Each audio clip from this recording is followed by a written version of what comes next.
It's time for our first keynote speaker today. I'm really excited to introduce Hannah Chukwu, who is an award-winning editor at Penguin. When we invited her to speak, she was an award-winning assistant editor at Penguin, but now she's an editor at Penguin. So just look what getting invited to speak at Joined Up gets you.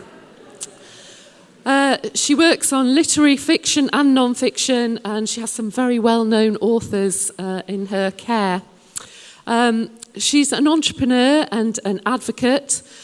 She's involved in the campaign to diversify the English GCSE curriculum. She co-founded a theatre production company called Chucked Up Theatre, a Manchester female company. She's a trustee at an education equality charity called the Brilliant Club that aims to increase the number of pupils from underrepresented backgrounds getting into highly selective universities. She's a board member of Creative UK. In 2021, she won the LBF Trailblazer Award and was named on the Empower Ethnic Minority Future Leaders list. So we're really fortunate to have her. But we really asked her to speak at this conference because it's a conference for people with a heart for young people. And most of our speakers over the years have been 40 plus, perhaps quite a lot more than that in some cases. And we run this conference to resource people, to reach children and young people. So we decided it would be a good idea to hear from a young person, someone under 24. Or you might be 25. Are you 25? Yeah, 25, sorry.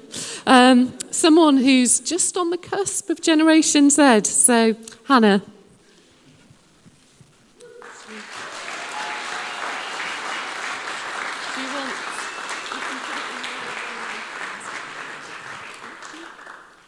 Good morning, everyone. Thank you so much for having me. It's so wonderful to be here with you all. And the program that's absolutely fantastic. I'm really excited to kind of hear about all the work that you're doing. And thank you, Fiona, for such a wonderful introduction. My kind of real heart in my work is elevating the voices of people from marginalised communities. And I'd love to share a little bit more about that kind of mission with you and also what that looks like in a church context and also for young people and why it's important for them. So I'm just going to start by reading a Bible verse that kind of relates to that. So this is 1 Corinthians 12, verse 12. Just as a body, though one, has many parts, but all its many parts form one body, so it is with Christ. For we are all baptized by one Spirit so as to form one body, whether Jews or Gentiles, slave or free. We were all given the one Spirit to drink. Even so, the body is not made up of one part, but of many. Now, if the foot should say, because I am not a hand, I do not belong to the body, I would not for that reason stop being part of the body. And if the ear should say, because I am not an eye, I do not belong to the body, it would not for that reason stop being part of the body. If the whole body were an eye, where would the sense of hearing be? If the whole body were an ear, where would the sense of smell be? But in fact, God has placed the parts in the body, every one of them, just as he wanted them to be. I grew up in church. Both of my parents are Christians, so I was fortunate enough to kind of be a part of many different churches over the years. And both of my parents came from Christian backgrounds, but very, very different backgrounds from each other. So my dad grew up in rural Nigeria, and my mum grew up in Glasgow. So me and my brothers kind of grew up with that very kind of different sense of culture as part of our home life, and it's something that we got very comfortable kind of navigating and celebrating just as part of our family. And over the years, we've been to lots of different kinds of churches, Pentecostal ones, Anglican ones, evangelical ones, non-denominational churches, and kind of all of us being mixed race, we kind of always sit in that other box, kind of within whatever community we're in. So I've seen what kind of diversity, equity and inclusion looks like in lots of different places, and where it has been really successful and effective and built community, and other times where it's struggled a little bit more. What I feel most excited about with kind of trying to think about these themes within church is the fact that church can be such an incredible kind of beacon and light in this conversation. So even though we're going to be talking about some things that can be a little bit awkward to talk about, a little bit difficult to talk about, it's all with that kind of excitement that when church and kind of church community groups get it right, it's absolutely phenomenal, and I think really transformative and life-changing. Sheffield particularly is a wonderfully diverse city, and I think, again, it's really exciting kind of thinking about that within this context and what is possible in terms of who we're able to bring God's word to, and especially how we can think about bringing young people into that context and really building community for them that represents them and kind of brings them together. I think it's important to say that young people are particularly in need of that connection and community that church groups and church spaces can provide. I think we all know that we're kind of in the middle of a loneliness epidemic in this country, and young people are even more vulnerable to some of those truths than other age groups. I was looking at some research on this and the results of a study by a group called Making Caring Common. 36% of respondents to a national survey reported feeling lonely frequently or almost all of the time, and 61% of those aged between 18 to 25 reported those high levels. So that kind of difference between the 36% across age groups and 61% for 18 to 25-year-olds, I think is really vital when we're thinking about these conversations and what it might look like to build community, create connection where everyone feels safe and accepted and part of that group.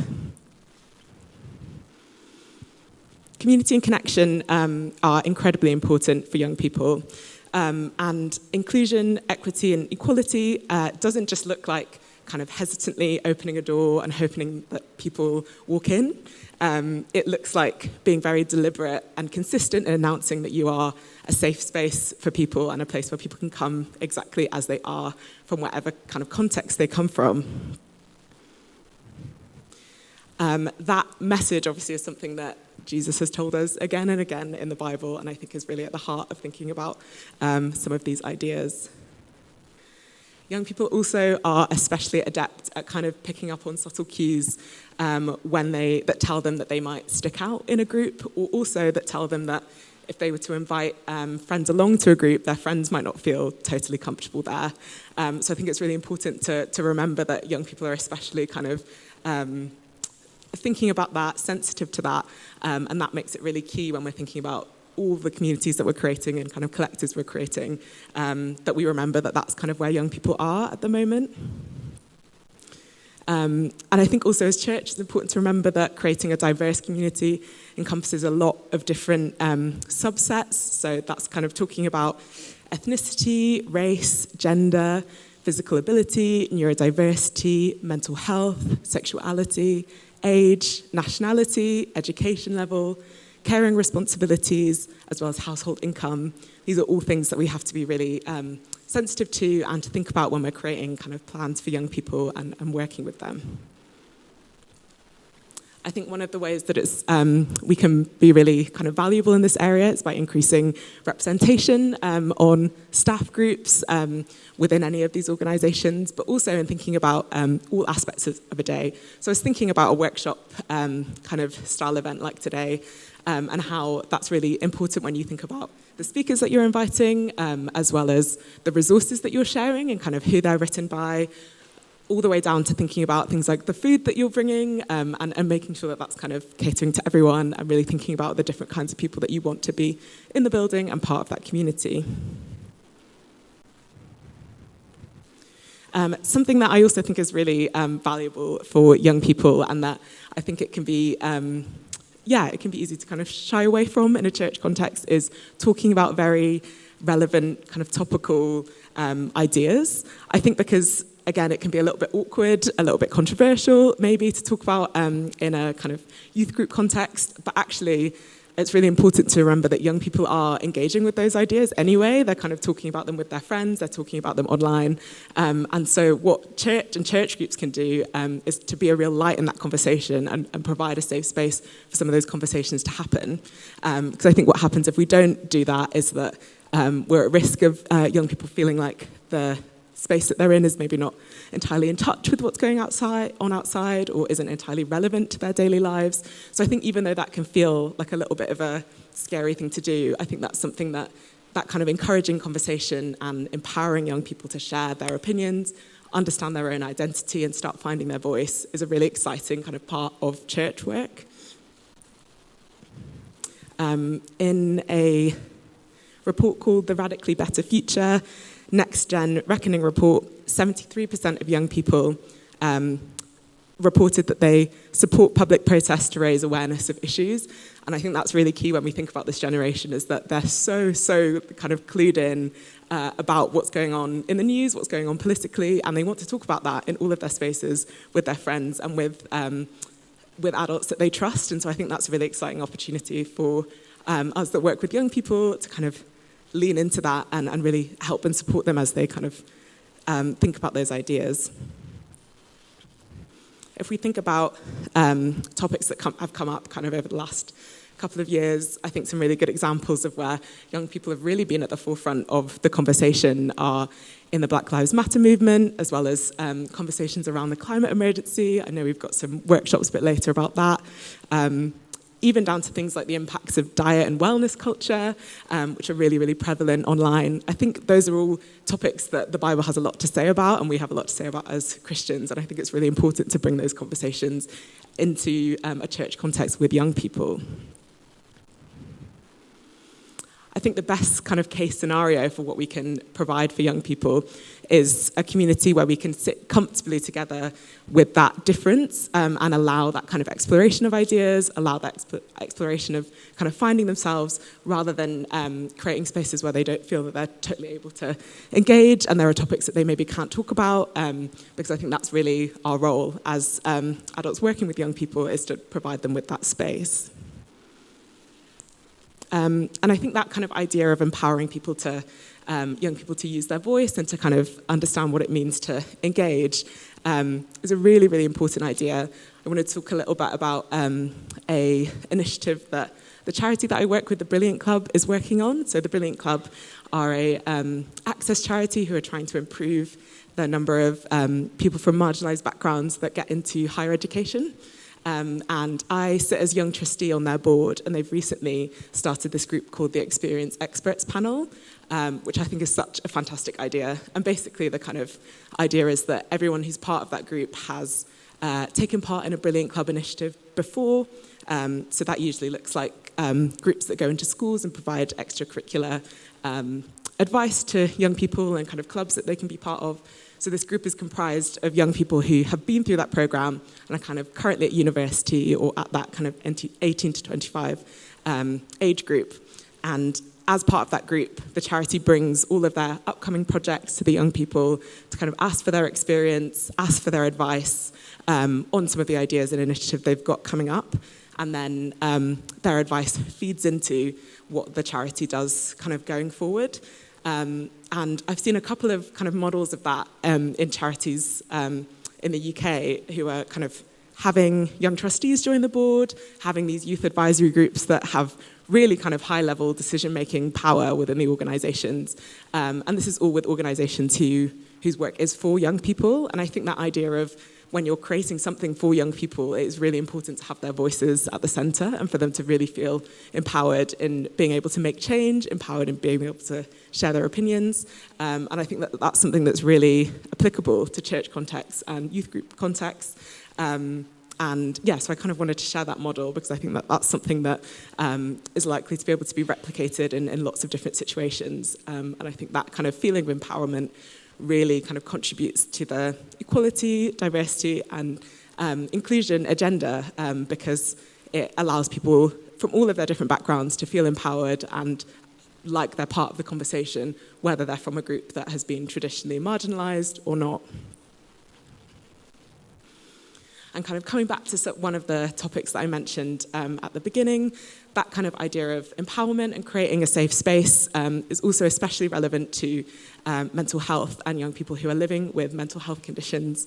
Something that I think is really powerful about the space that church groups and youth community groups can occupy is that they're often one of the only places where young people can exist for free and aren't kind of subject to academic judgment or kind of being watched. It kind of occupies this transitional space between school and home life, which makes it so incredibly valuable for young people, and often is one of the places they feel safest to share maybe what they're going through, to share kind of how they're thinking about things. And so I think we provide a really important space for young people in that context. From my experience volunteering with mental health phone lines, I think it's very important to remember that a lot of that kind of providing a safe space looks like listening without judgment, and comes back to kind of the questions we were talking about before about keeping in mind the very, very varied context that young people are going to be coming from, and just kind of taking that as a given that that's going to be true, whether it is true that your current kind of youth group or church group has a very kind of on the face of it diverse group of people. It's almost certainly true that there will be things that you don't kind of see explicitly that are very, very different for all of those young people, and just taking that as your kind of baseline that that's going to be true, so that when you're listening to them and they want to share with you, you're kind of keeping that totally in mind, that there's probably things that you can't like totally see or that they haven't explicitly shared with you, that are going to impact how whether or not they kind of feel safe and comfortable with you and kind of comfortable to share. And my kind of conclusion about all of that is that that kind of idea of these groups being one of the only places that young people can exist for free and get to kind of exist in their entirety is a really, really powerful, kind of exciting place that we're in. And I think when we kind of see that for the importance that it has and the kind of value that has for young people, that can also empower us to really feel like we're able to make that kind of difference and provide that space for young people. And when we kind of think about equality and diversity in that context, I think the church has the opportunity to be a real beacon and light for young people. So I'm really, really excited to kind of hear everything that comes from today, and all of the lessons that you all have to share as well. And thank you so much for having me.